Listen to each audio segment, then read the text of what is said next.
Skill number 5, how to close. How to close. This one freaks people out. For the professional, closing is a natural byproduct of following up. You're going to follow up. You're going to ask some questions. Attempt to close. If you can, fine. If you can't, next exposure. You're going to go from exposure to exposure to exposure to exposure, condensing them as much as possible. Your goal is education and understanding, not getting someone. You need good posture in closing, which takes a little bit of work, and you need to ask good questions. You need to ask good questions. Got it?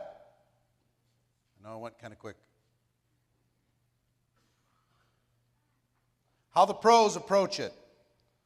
1, they are emotionally detached when they're in the closing process. They're looking to help a person make a positive decision for themselves. 2, their goal is education and understanding. 3, they are extremely assumptive. They're genuinely shocked when a person doesn't want to join. They're like, what, really? They're just assuming. Their language is assuming. Most amateurs don't realize it, but they are apologizing the entire time. They're apologizing when they're inviting. They're apologizing when they're answering questions. They're apologizing when they're following up. They're apologizing when they're closing, and they're wondering why they're not getting results. They're apologizing all the time. Think about your language and your posture. They also know people are joining them. A lot of you are saying, hey, come check out my product. Some of you are saying, hey, come check out my opportunity. But you know what leaders kind of say? In addition to that, come join me. Come join us. Let's do it together. 1 + 1 adds up to 5. 1 + 1 adds up to 10. We can do some amazing things together. They know that the prospect needs some emotional security blanket, that you're committed. You can't just, they have to have some belief in you, like Mike said. They have to believe that that leader is going to be somebody that they can respect and that they can do business with. They don't have to be exactly the same as, but leaders know that people are joining them. And leaders are always prepared.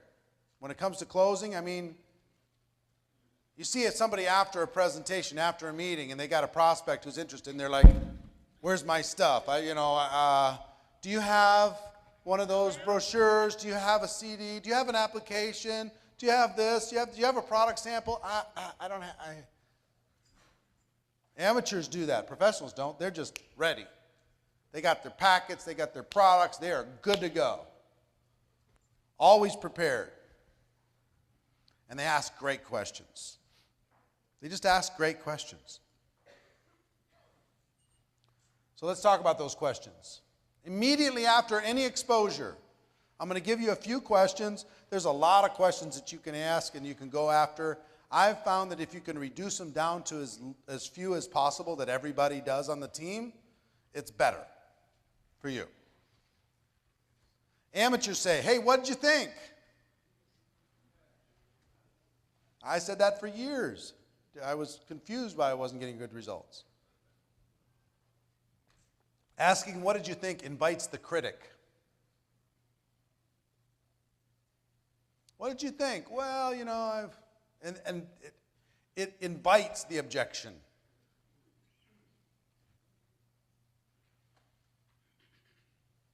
Professionals ask leading questions. Did it make sense? Pretty exciting, isn't it? What did you like best about what you just saw? That's my favorite. What did you like best about what you just saw? Some people like to say, what do you like more, the product or the opportunity? My favorite of all of these is what did you like best? You watched the DVD. Did you see the DVD? Yes. What did you like best? Did you listen to the CD? Yes. What did you like best? Did you listen to the conference call? Yes. What did you like best? Did you watch the webinar? Yes. What did you like best? Did you see the online video? Yes. What did you like best? They will tell you. And it's going to be generally positive. What did you like best? Follow-up question I like a lot. Oops. Hold on.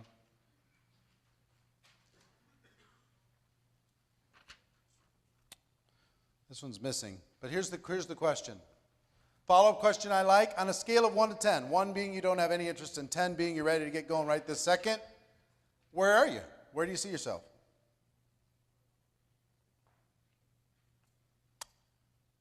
And I wait for the answer.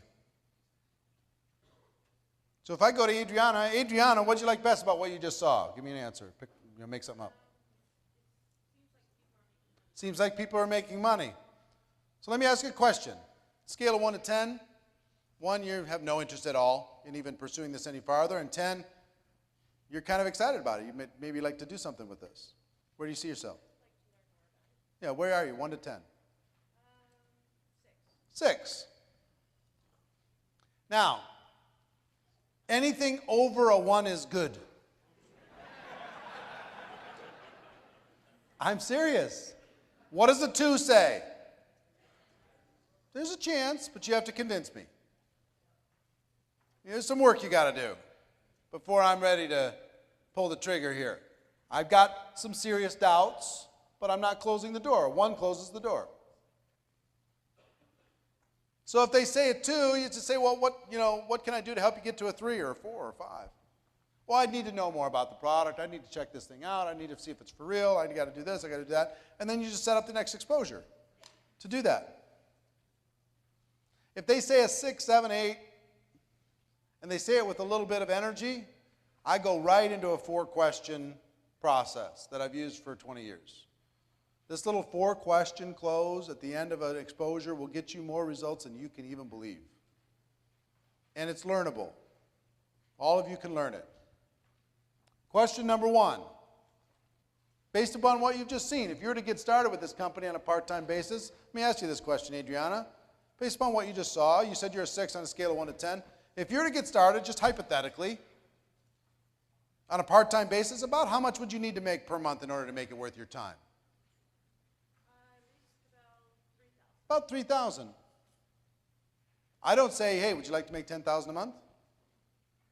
I don't say that.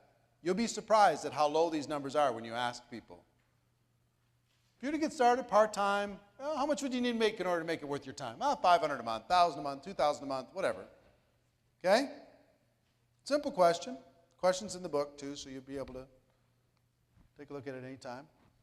Number 2, Adriana, about how many hours a week could you commit to developing that kind of income? Well, I work about 80 hours a week, so maybe 5 or 10. 5 or 10 hours a week to develop a $3,000 a month income? Okay, fair enough, because you work 80 hours a week, you say? Question number 3, how many months would you work those kind of hours in order to be able to get to your $3,000 a month? Well, it Have to happen pretty fast? Yeah? Do you mind asking me, letting me know how much you make with your 80 hours a week right now? About 80,000 a year. So you're making about 6,500 a month, working 80 hours a week, and you want to make 3,000 a month, working 5 hours a week, and it has to happen pretty fast.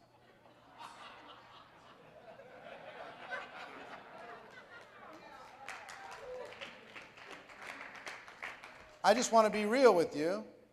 We might need to adjust some of those expectations or something, I'm just trying to understand where you're at. You know what I mean? I want to help. Okay?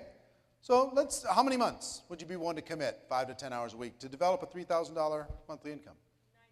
9 months. 9 months. Fantastic. So question number 4, if I could show you how to develop an income of $3,000 per month, working about 5 to 10 hours a week over the course of the next 9 months, would you be ready to get started? Sure. Now, how do you show them? You pull out your compensation plan, you give them a little game plan that shows them how to be able to get that kind of income, which every one of you should be able to do. Not hard. You got to get X number of people. You're going to, to this rank, get to that rank, make these different things happen. You work out a game plan. 5 to 10 hours a week is how many 15-minute blocks? 20 to 40 15-minute blocks that you could spend over the course of a week in order to be able to develop that type of income. You can put together a game plan, make that happen. All right, I'm excited for you, Adriana. This is going to be fun. Okay? So I'll start over, and I'll use Albert here.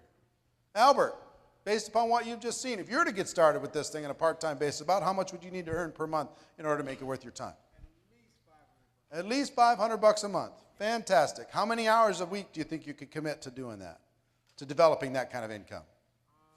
Probably about 5, 6 hours. 5, 6 hours a week. And how many months would you be willing to work that 5, 6 hours a week, building up to that $500 a month income?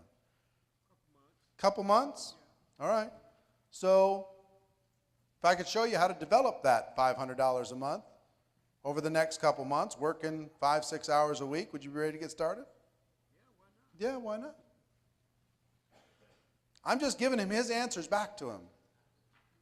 I'm asking him what he would call success in this business. When I ask question number 1, how much would you need to earn per month in order for you to rearrange your life and to take on something new?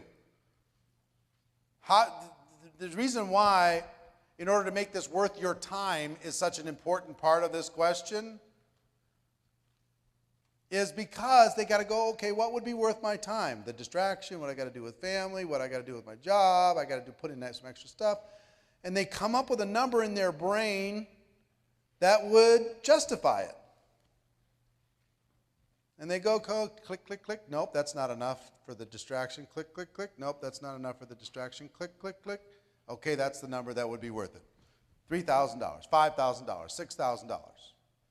Okay, fantastic. Then how many hours a week could you commit to developing that $6,000 a month? And they go, I can move this here, I can move this there, I can make this happen. Okay, I'd give it 10 hours a week. I'd give it 20 hours a week, whatever it is.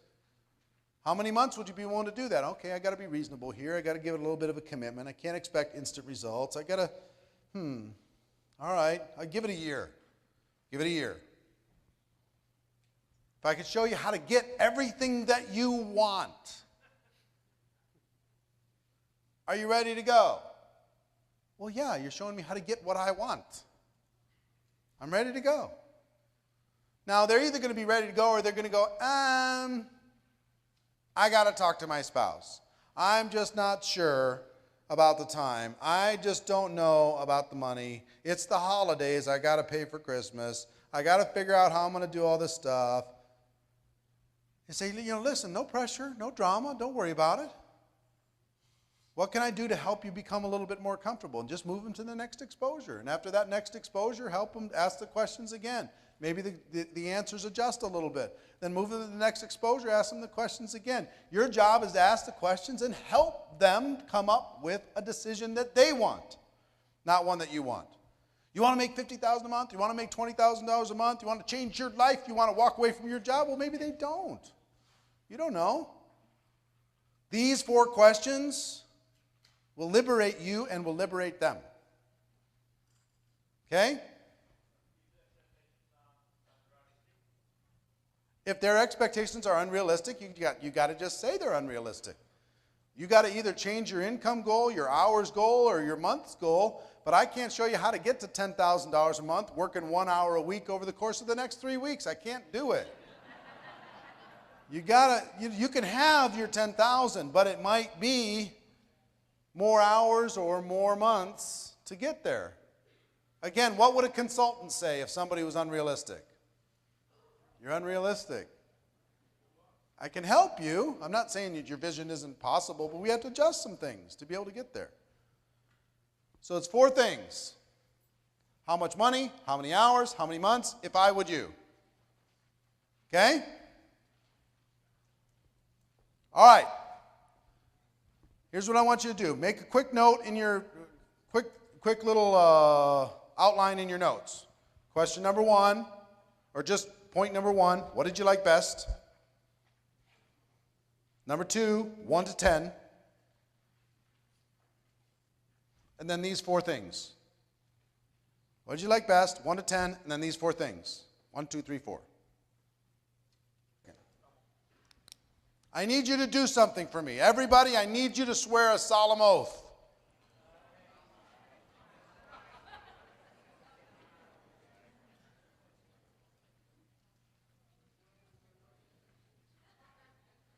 This word needs to go away.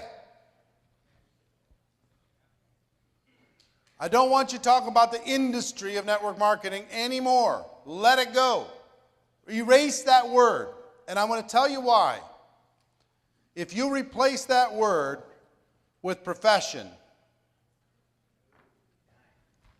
the ripple effect in your organization will be so radical and so massive you won't even be able to measure it. Talking about our industry does one thing, but when you talk about our profession, the profession of network marketing, the career path of network marketing, this is a group of professionals, not just a group of people stuck in an industry. Let go of industry. Throw it away. Play a game where you got to put $1 in the cookie jar every time you say industry. Let it go. Kill that word. Replace it with profession. Watch what happens. Watch your group pride grow. Watch the aspiration of people to become professional grow. Let go of industry. That's become pervasive in network marketing, and we need to be focused on our profession. Why did we start Network Marketing Pro in the first place? To try and raise the level of professionalism from this little backstreet hucksters to a real career. So the skills that I'm teaching you today are about career skills. They're about profession skills. The amateur just throws a bunch of stuff up against the wall, sees what happened. The professional says, I'm going to learn how to find people with unending ability. I'm going to learn how to invite them and teach them with a process that's simple and makes sense. Direct, indirect, super indirect, 8 steps. If I were you, I'm going to confirm it. I'm going to follow up, do what I said I was going to do. If I get questions and objections, I'm ready for them. I know exactly what to do. Question, story, story, question. I'm good to go. When it comes to closing, I'm going to ask 6 questions. Did it make sense? See what I'm saying? What else did you learn in this process? Any other distinctions? Yeah.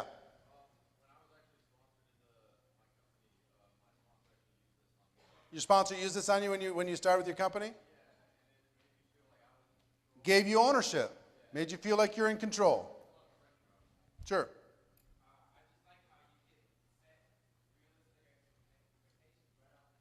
You don't even set them. They set them. You know what you'll find is they'll be way more realistic than you will in real life, because they're used to, if they're going to take a part-time job, what are they expecting to make in a part-time job? 20 bucks an hour? Let's say 20 or less for a part-time job. They're not going to throw out an expectation where all of a sudden they're making $50, $100 an hour. They won't be able to do it with integrity. So they'll set something based on, okay, how many hours, what do I want to make? All right, let me add that up. If you could show somebody they can make 50 bucks an hour, which they can make in network marketing, 250 a week, working 5 hours a week, they can do that. That's doable, right? Most of them won't believe you, but yeah, question or insight, yeah. If they give you anything that's unreasonable, say, look, I'd love to help you, but one of your numbers needs to change. You got to change the number of hours you're working. You got to change the number of months. You got to change the amount. And like I said with Adriana, she told me she was working 80 hours a week to earn $6,500 a month, but she wanted to work 5 hours a week and earn an extra $3,000 a month, and it had to happen fast. I was like, what? How long did it take you to build up to your $6,500 a month working 80 hours a week? How many months did you give that? No, I know, but you just made it up? No, I just made it up. Okay. She just gave me an example. Okay, fair enough. The cross-examination of Adriana has concluded. I'll leave her alone. Sorry. What if you're at like a home meeting or something, you've got a group of people that you've just gone through this, and so do you go through those 6 questions? I wouldn't do it with the group. This is something you do individually. Somebody doesn't. This is a personal thing. you're going to be asking people for their own personal path. If I've got multiple people at the end of a presentation, I'm going to say, look, let's set up a time for each of us to talk. And when we talk, or I pull them aside, and let me ask you a couple of questions based upon what you just saw. What'd you like best? Based upon what you just saw, 1 to 10, off we go. Yeah. What if you're talking to somebody who's a veteran of the industry and has experience making 30, 100,000 a month, and they know that where they've been, they can do that. So, and your company, it may not. She's asking, what if you're talking to a veteran in the industry and they're not sure if your company can deliver on their expectations? Just have to have an honest conversation.